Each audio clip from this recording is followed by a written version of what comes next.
Hello and welcome to Your Yes-Filled Life. I'm Brenda Winkle, and this podcast is for high-performing, empathic women who are ready to stop second-guessing themselves and start trusting what they know. Maybe you're successful in your career or business. People rely on you.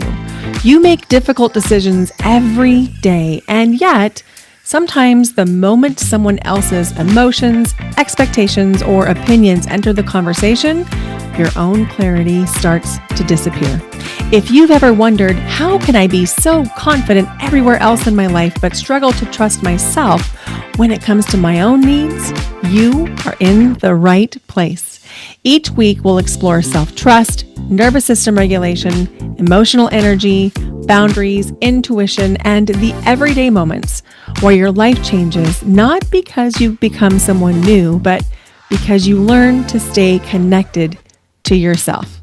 I'll share client stories, my own experiences, practical tools, and honest conversations to help you stop abandoning yourself and start creating a life that's truly your own.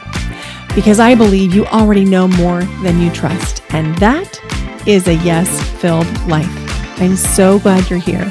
Let's begin. Hello and welcome to Your Yes-Filled Life. We are finally into season 8 of the podcast. We started season 7 of the podcast on September 17th, 2025. I have no explanation for that. It makes zero logical sense, and yet that feels so true. And here's the thing. I noticed that in the astrology that the node of fate was in the sign of Pisces, and I am a Pisces. And I was reading in some article about astrology that it was really, really deeply affecting people with sensitive Piscean systems. And all I can say is it feels like my system is absolutely tracking that, because welcome to season 8 of the podcast. Do you like the new intro? Do you like the new music? I chose it especially to reflect where the podcast feels like it's going. So I've been thinking a lot about what has changed in my life since season 7 of the podcast, which was not really a season at all. It was more like, an era. And people often assume that it was about learning better boundaries or regulating my nervous system or some energy healing, somatic coaching, intuition. And, those things mattered and a lot of them happened and it really did make a difference.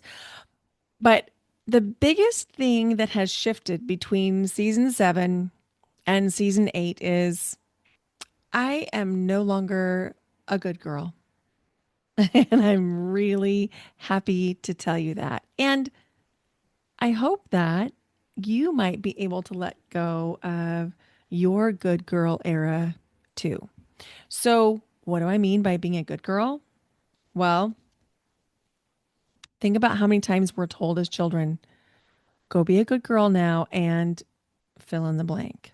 Or we're told overtly, these things are bad, these things are good. And then we're rewarded for doing the good things, whether it's attention, praise, positive reinforcement, or even rewards. And we're penalized or punished for doing the wrong thing.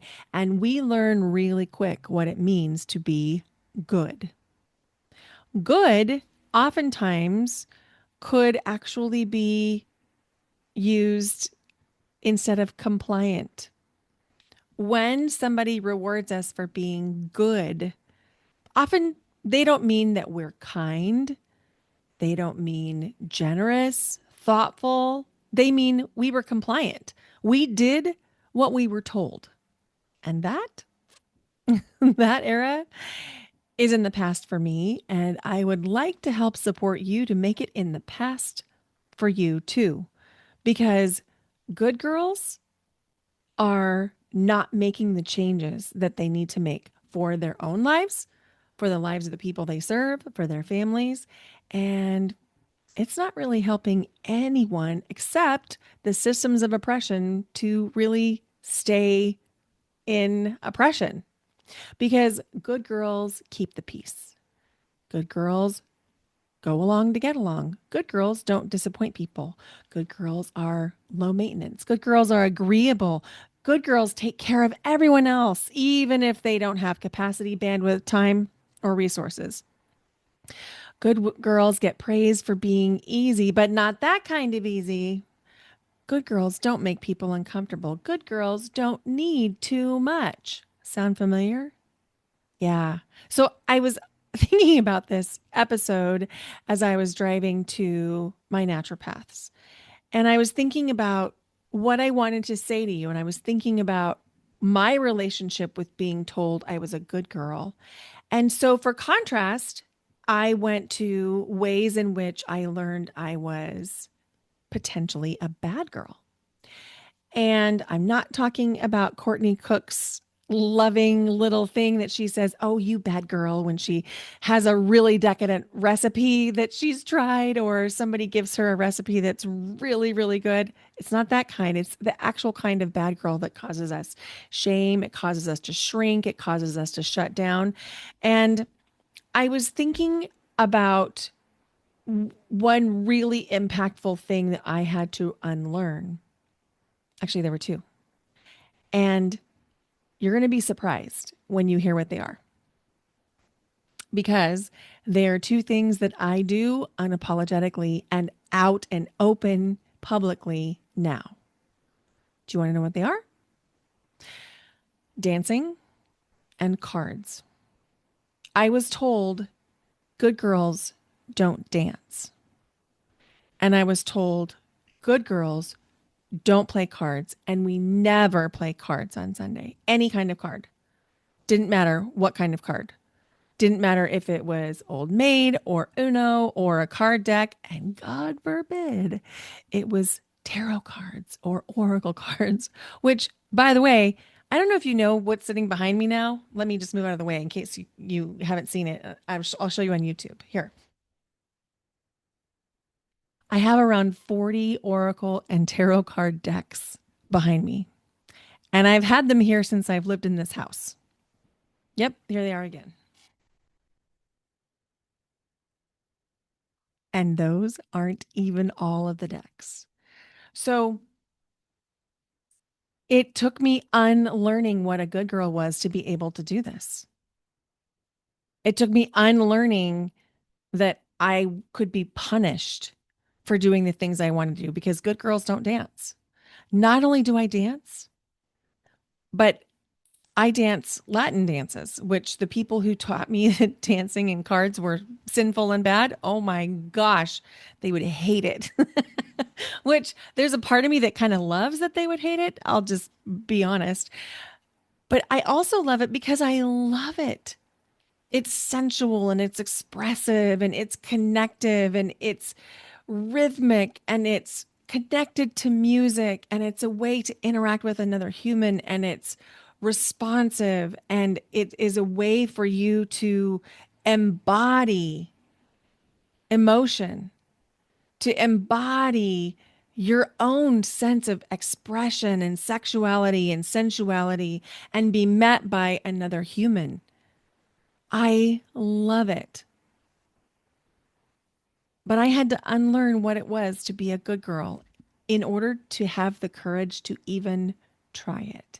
It took me until I was 50 before I had the courage to admit I really wanted to do it and then to commit. I had danced Latin dance and I had danced partner dance prior to that, but never with the intention of really learning. I would take a class here and go to a Latin night there. And I have danced for many, many years. I danced a hip hop fitness kind of dance when I was living in Boise called Ula, which if you're in Boise, you should go check out Ula. They're so active there and it's fabulous, very uplifting, and it's also attuned to the chakras so you can actually get some energetic support. All that's to say, I have loved dance and the expression of physicality and the embodiment, but I had to unlearn a lot. And whether or not you're a dancer is not the point. The point is, you probably have some things in your life that you really want to do, that you're drawn to, that you're curious about, you're potentially passionate about. And there's a part of you that's holding back because you want to still be a good girl. So if every time you did something that you were drawn to do, that you were curious about, that you were excited about, you were told you're being a bad girl, and then you're rewarded every time you ignore what you really want to do and instead just put down the deck of cards or stop dancing or, God forbid, don't move those hips.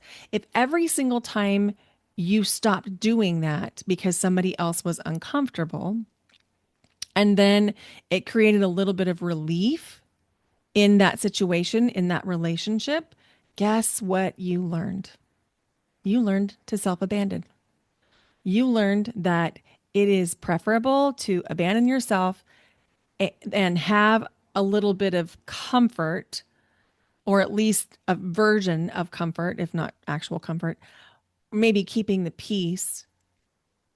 And that was preferable to standing up to it. But also, we have the fact that there is an actual power differential in many of these cases because these are coming from parental impactors. They're coming from people that actually have real power over us. And so it is a lesson that we have learned well. And I, for one, am ready to let it go. How about you? And I think that many empaths or empathic people, depending on how you identify, become exceptionally good girls and good boys. And part of this is because they can feel and sense and track the discomfort that is caused when they dive into their own form of expression, whether it's cooking or dancing or playing cards or drawing or crocheting, whatever it is. If there was a person around you who was slightly uncomfortable by you doing that thing, even if it was reading a book, you had to really push against that. And it may not have been completely safe for you to do so, depending on the situation.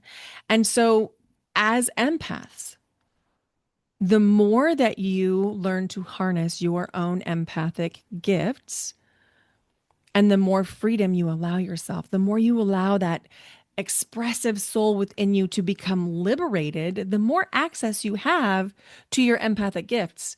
And I have yet to meet an empath who is not also very intuitive.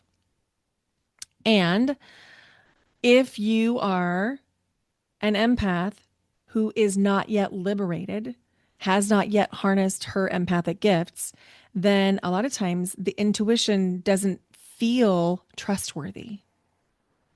It's still there. You're still connected to your intuition, but it doesn't feel safe to trust it. And so, one of the really cool byproducts of learning to harness your empathic gifts is your intuition gets stronger. And we all have intuition. And I want to be really clear here. I'm not giving up the good girl because I don't want to be considerate or that because I want to be unkind. None of that's true. I'm still very considerate and I'm kind. I'm also not a doormat.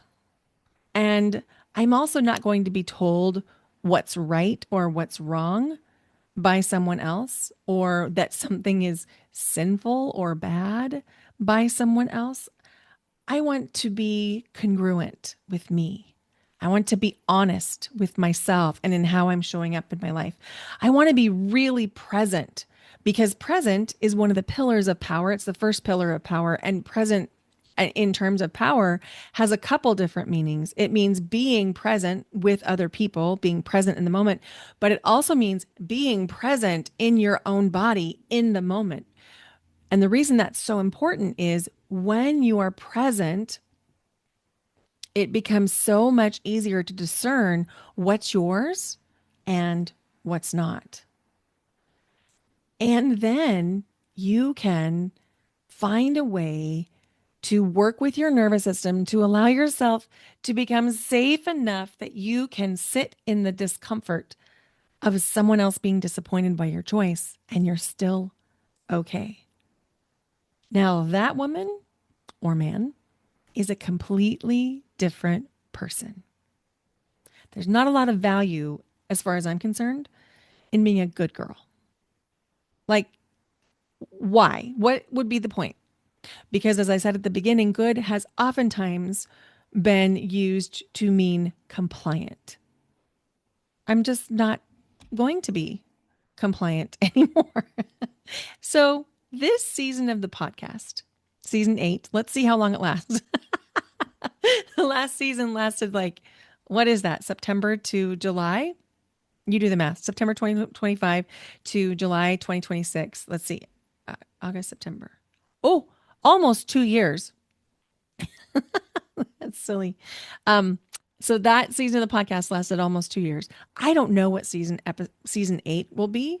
Maybe it will be 10 episodes. Maybe it will be 12. But I will feel into when it feels like this topic is complete, and then we'll move on to season 9. So I suggest, I hope that you subscribe to the podcast wherever you're listening right now, because you're not going to want to miss a thing. This is going to be our unlearning so that we can reconnect with ourselves, so that we can really trust what's coming through for us. And you might be thinking, well, what am I going to be unlearning? We're going to unlearn that rest is lazy. We're going to unlearn that boundaries are selfish. We're going to unlearn that intuition is irrational. We're going to unlearn that feeling or sensing things is crazy. We're going to unlearn that your worth comes from any form of usefulness or accomplishment. We're going to unlearn that caring about people requires carrying their emotional baggage. We're going to unlearn that love means self-abandonment. We're going to unlearn that peacekeeping means peace.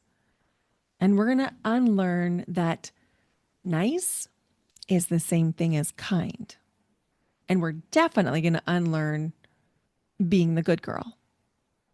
I, for one, I am in my villain era. Now, I'm not actually a villain, but I am willing to become the villain in somebody else's story if they need me to be, because I am done with the whole good girl era. That was all of season 8. Well, not really. I haven't been a good girl in a long time, but you get the point. So I really want to say, I don't want to teach you how to become someone new, because you don't need to be someone new. What I would love to invite you into is to becoming more of you, to remembering more of who you really are. I want to help you remember who you were before you learned to be compliant, to remember who you were before you learned that being good is better than being true to you. So, welcome to season 8. Let's unlearn some things together. And I'm so grateful for you being here for the journey. Please share this episode with someone who you think might be ready to unlearn her good girl era and ready to step into something new, something more true, into her or his yes filled life. I'll see you next time. Bye for now.